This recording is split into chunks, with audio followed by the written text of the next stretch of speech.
I'm Todd Bradley, and today I wanted to do a little demonstration of a bookbinding before our Snow Creek bookbinding workshop.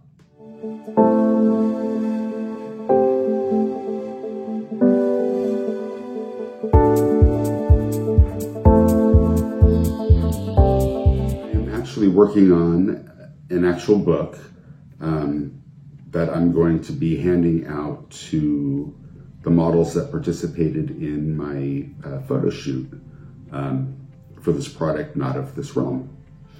So first off, when I'm preparing a book anyway, I like to create a book dummy, is what it's called. And basically it's a fake book. It's a fake book of your real book, to help you kind of work through the issues of where to place things, some editing, and what page goes where. Because in my book, I use folded pages. So I take this, they're double-sided. This one fold is a folio, and a stack of them together is called a signature. So I create signatures ahead of time. I just take some regular copy paper, fold them in half, and stack them together. I like to have 4 pages in my signatures, but a signature can be anywhere from 2 pages to 8 pages. But just know, the more pages that you stack together, the harder it is to sew through and punch through. So, like I said, I knew that I needed roughly like 30 some pages for this book, and so I started putting it together, and 3 signatures ended up being perfect for what I needed. So today I'm going to show you how to do a 3 signature Coptic stitch book. I'll show you that after. Anyway, what it'll look like. But first off, like I said, I put 4 pages together and I stapled them. And I think one of the most important things to do first is just to number your pages, just like you see here. And I write everything out. The signature 1, that page is going to be blank. This is blank. And then I just tape things around, and I can move them if I want them moved. And you can just make little notes on it. I have some poems in here. I just tape the poems in where I want them. I can do some light editing as well. This is a good time to do that, because you don't want to print up a book and have it be almost perfect and then find a typo. Even though a lot of people will print one book and use that as their editing workspace or workbook. But to me, I think it's just kind of a waste of effort, and it's better just to do something here in this book dummy. It's easier, you can move stuff around, it doesn't matter if you ruin it. I just take little thumbnail sketches. I know that most of my images are going to be the same size, and I can work out the image size later if need be in Photoshop. And that's where I actually build my pages together. But where things get confusing when stuff is folded like this is your first page, page 1, and on the same page is page 16. So the second page, which is on the inside cover, and that's 15. So it can be very confusing laying things out if you're just trying to do it, off the top of your head. Unless you're extremely mathematically gifted, I don't think that it's possible for the average person just to throw it together. I think that putting it together in something like this is much easier.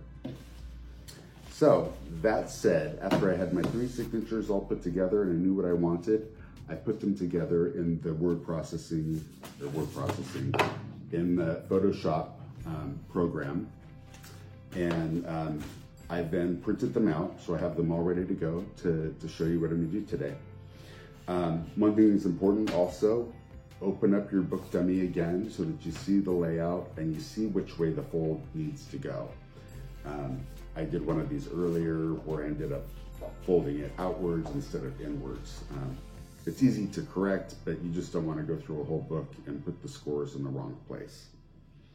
Now I could measure this out, and since I'm using legal size paper to do my book, because I want my book 8.5 by 7 inches. It's almost square, but it's slightly off.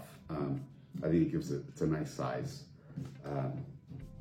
Or if you wanted to just to use regular copy paper, it would be, what, 8.5 by 5.5, because 5.5 is half of 11. So, like I said, I can measure this out and I could score it at 7 if I really wanted that. It's not really necessary. I think that if you're able to line up your corners really well and then press from the center out, you get a fairly decent fold, and then you just smooth that out with your bone folder, which is this device. It's a bone folder. It's also a burnisher. Originally these were made with whalebone. Now they're just some sort of a plastic.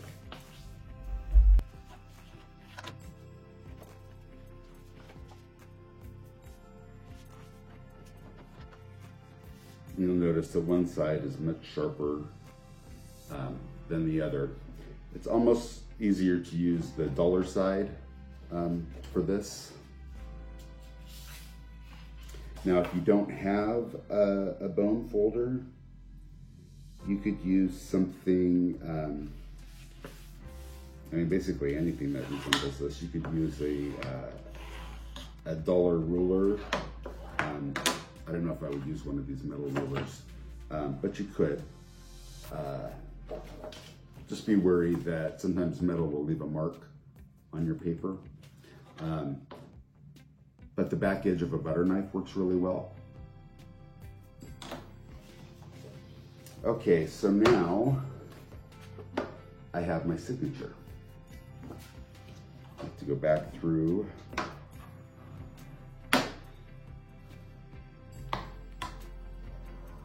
Set down again. So you don't want these as flat as possible.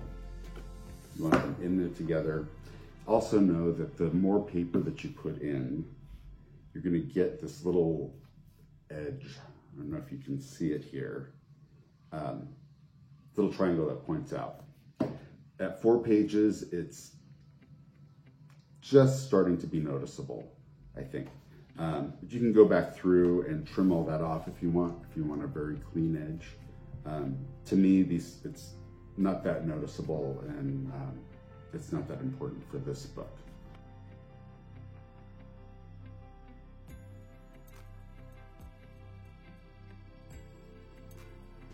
And in particular, a chain stitch binding that's open so that the spine is bare, and then it just has a cover attached. This is just a soft book. What's nice about these is that they lay flat. So let's get started. I have my book dummy here, which I did a little video before, which I'll try and attach into this. But keeping this handy helps you make sure that everything's orientated properly. And you always want to have that available. Now I went ahead and created a little guide. I don't know if this can be seen. So I have a little guide here that I've already pre-marked of where I want my stitches. So I'm just going to go ahead and just mark here.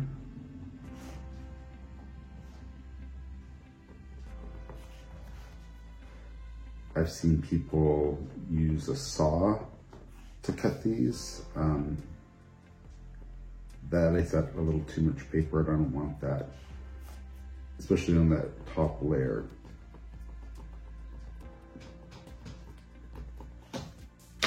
Okay.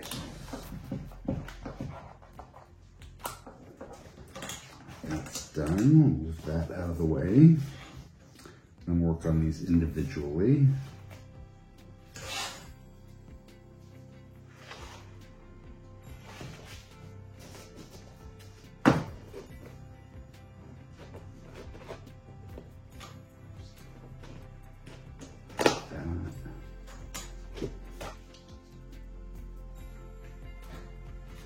I have my awl,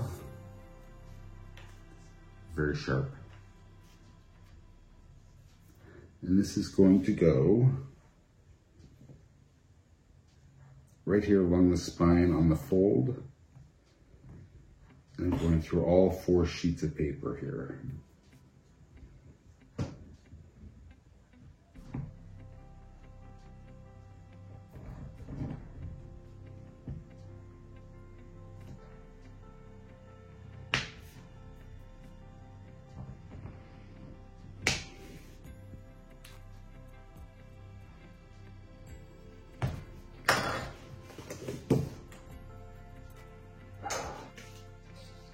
Sometimes you just don't get it right on the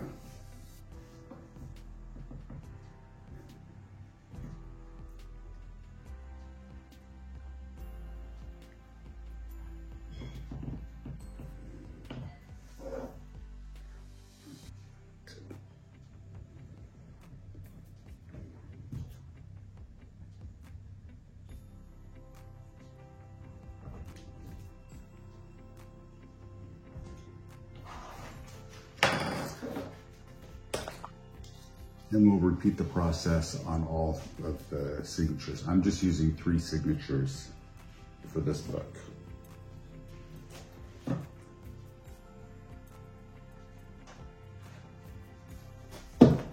And each of my signatures is just 4 pages. A signature can be anywhere between 2 and like 7 pages, 8 pages. That's getting pretty thick.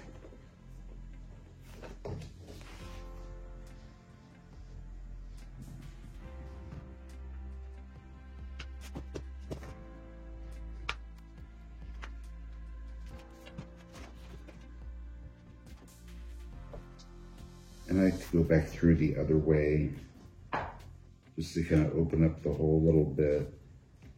It just makes it easier. We're going to be pushing the needle through.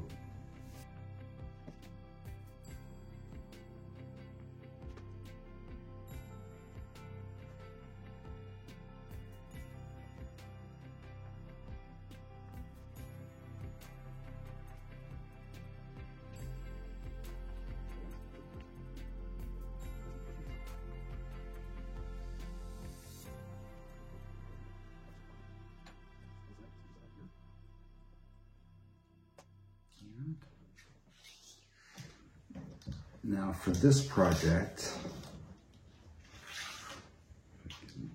grab them. I'm going to be using 2 different needles, a straight needle and a curved needle. You could probably just use the curved needle for the whole thing, but I actually prefer the straight needle. So we're going to use the straight needle for most of it, and then I'll switch to this at the very end. I'm using this gray wax thread.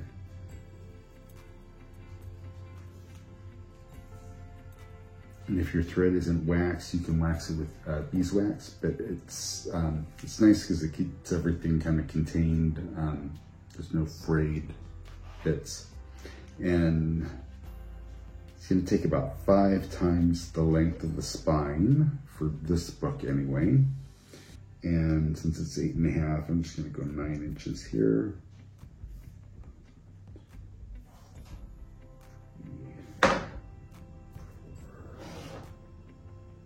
5.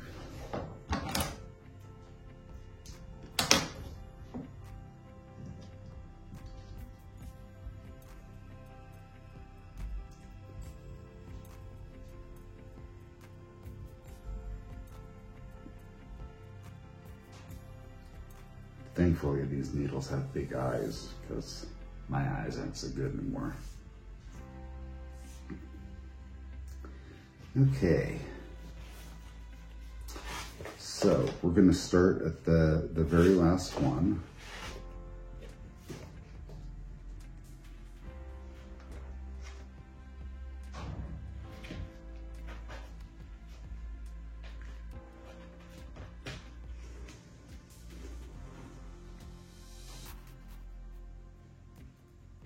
And we're going to pull it almost all the way through. It's just going to leave a little tail there. And then we're going to come out the center one.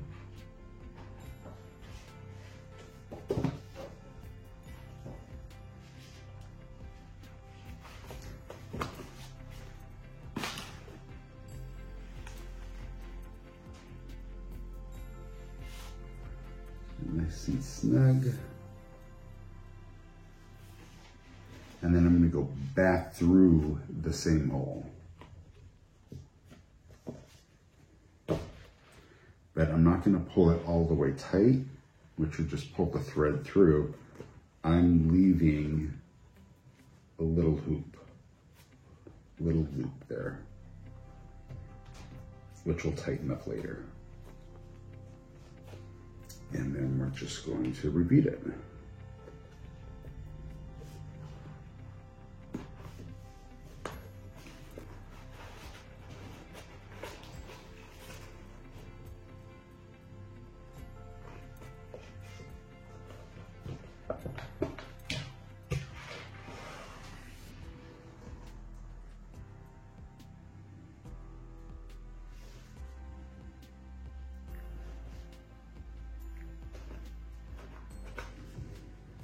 You can see I left another little loop.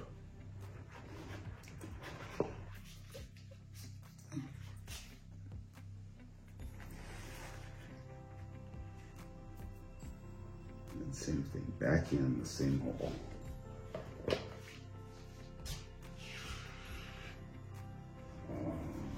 Okay, I'm gonna see if I can pull that back out.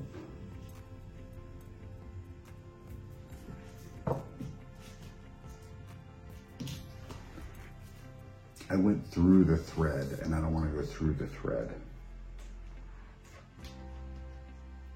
It will fray, and when I tighten it back up again, it might cause me problems. So it's best just to pull it back out again and start new. So let's pull that just off to the side. There, that's better.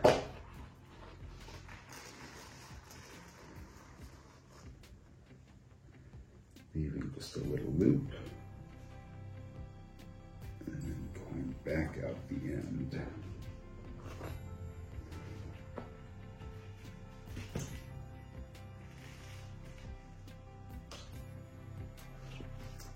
Okay. There is our last section of the book. So we have the 3 little loops. We have the end tail here, which is not knotted or anything. It's still just loose. And then the rest of the length of the paper. So then we'll put the second one on. Just double check the orientation. The pages look good.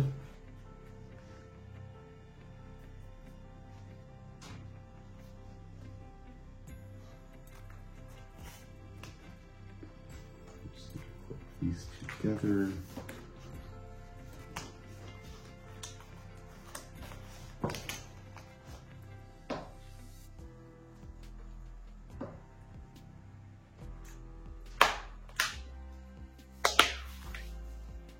It just makes it easier to open up to that page.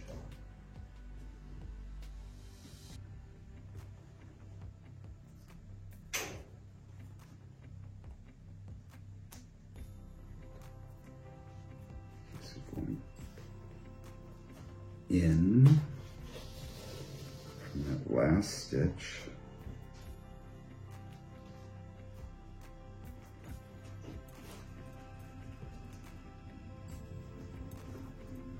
Moving to the second one and coming out. Thread.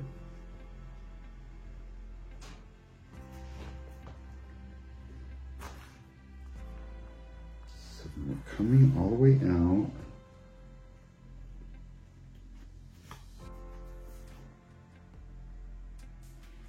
Pulling that tight, and then we're going to go through that loop and then back through the hole again.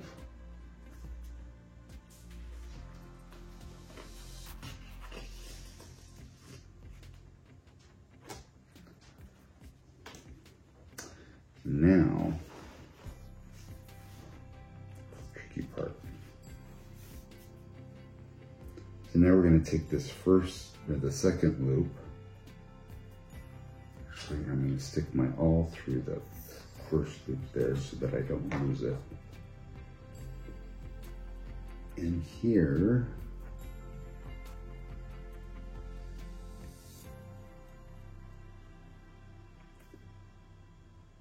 I'm going to pull this loop tight.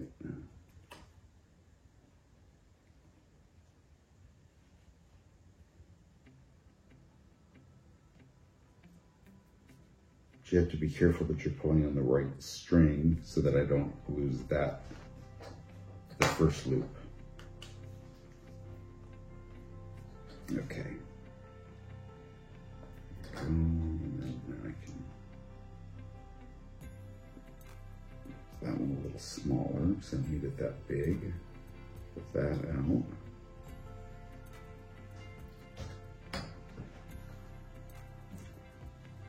Okay, so now we're going to go on to the middle loop. It's nice and snug.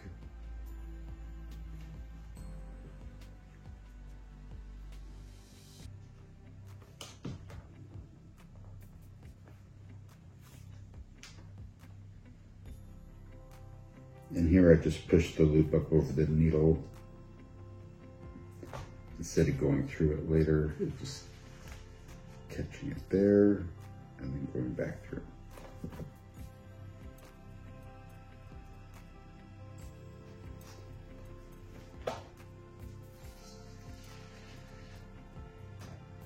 Oops.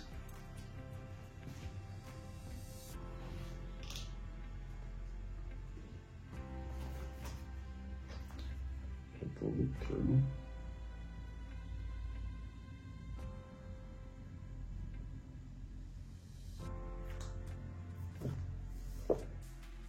So tighten it. There, it's nice and tight.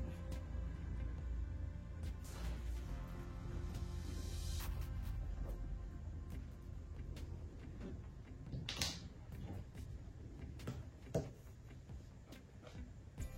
the last.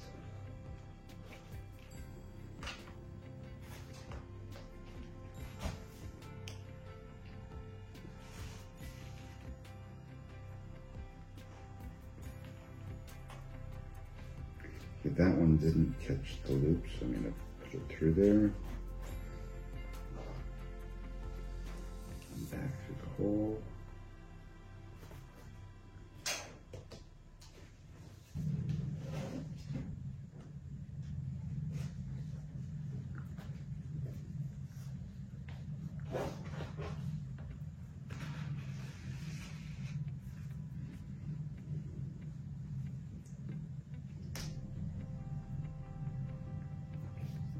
Tight. And then we're going to go through the final hole there, or the first connection, I guess, of the two layers, the two signatures. Okay, so that's nice and tight. And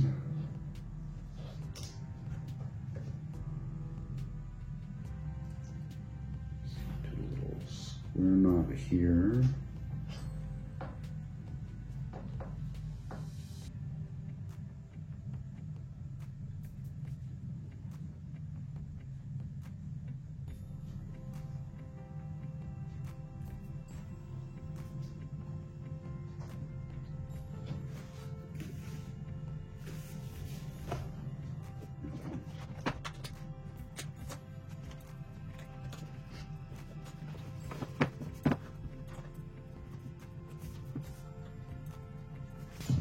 And if you see the little peeking there of the papers, that's because you're stacking them on top of each other. Now you can take a knife at the very end and trim that nice and smooth. Okay,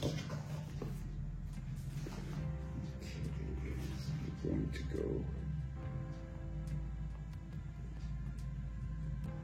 in this one.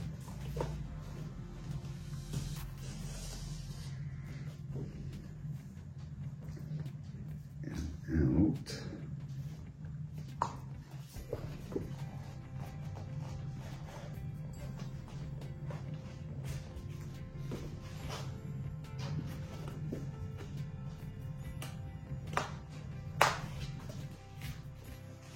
Okay, now we're going to switch needles.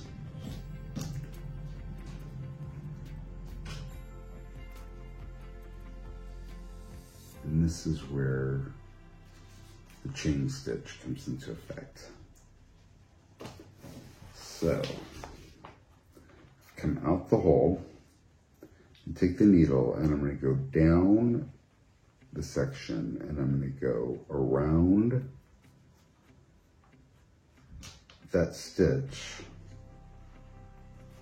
pull it through, and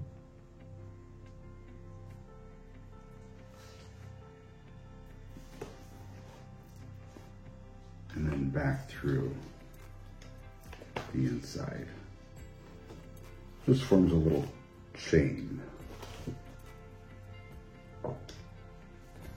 This looks really cool when you have more signatures, because the chains just line up on the spine. But for this little book, I didn't want anything too elaborate. I just wanted them to have a copy of the whole photo shoot, the whole project finished. So a little softback, open spine book was just perfect.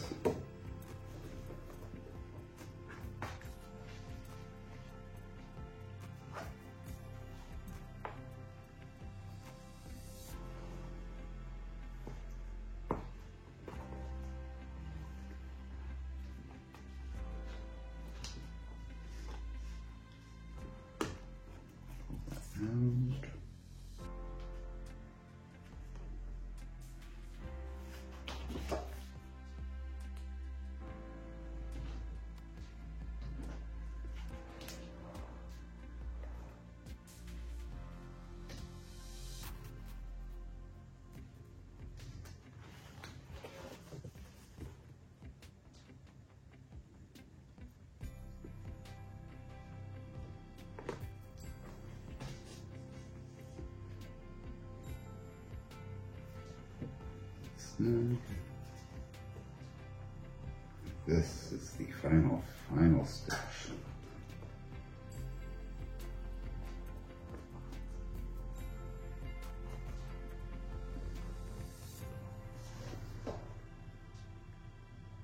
As if we can get it through the paper. There it goes.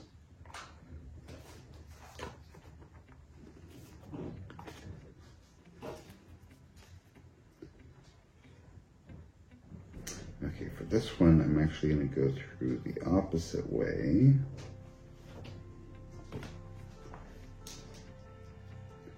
And I'm going to bring this back through that loop. And hold that nice and tight. And that's a kettle stitch.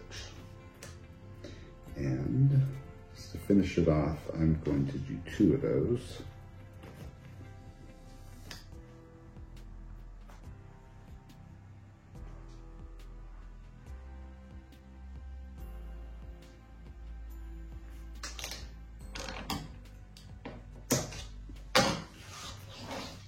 And that's it for the stitching.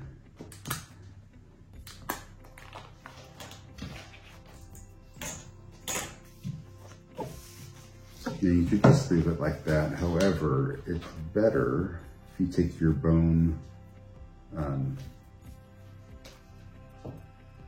folder, I think it's your bone folder, and burnish it. This just helps the book lay flat, helps those stitches kind of find their place.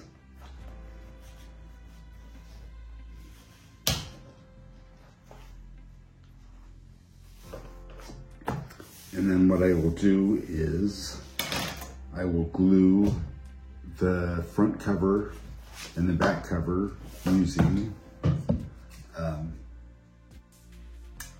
PVA glue. So I just brush that on the cover and then place that on. And then I burnish that again to make sure that there's no bubbles and smooth that out nice on both sides. And then I'll stick it in my makeshift book press here. And I'll let it dry in the book press. I have two dry up right now that I can take out. I need to get some new wood for this. I did it wrong. It should have been cut the other way. So it's cracking. So here are two of the finished books, and then they nice and flat. The book press kind of squeezes them together.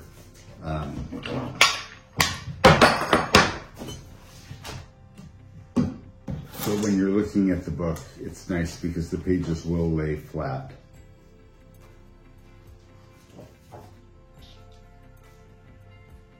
It's nice and you can see the stitching.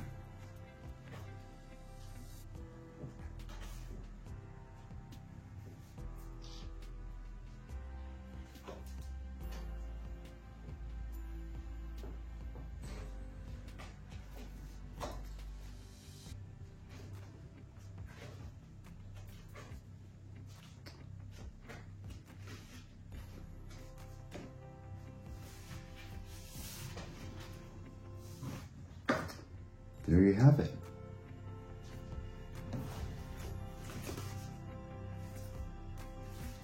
Chain stitch binding.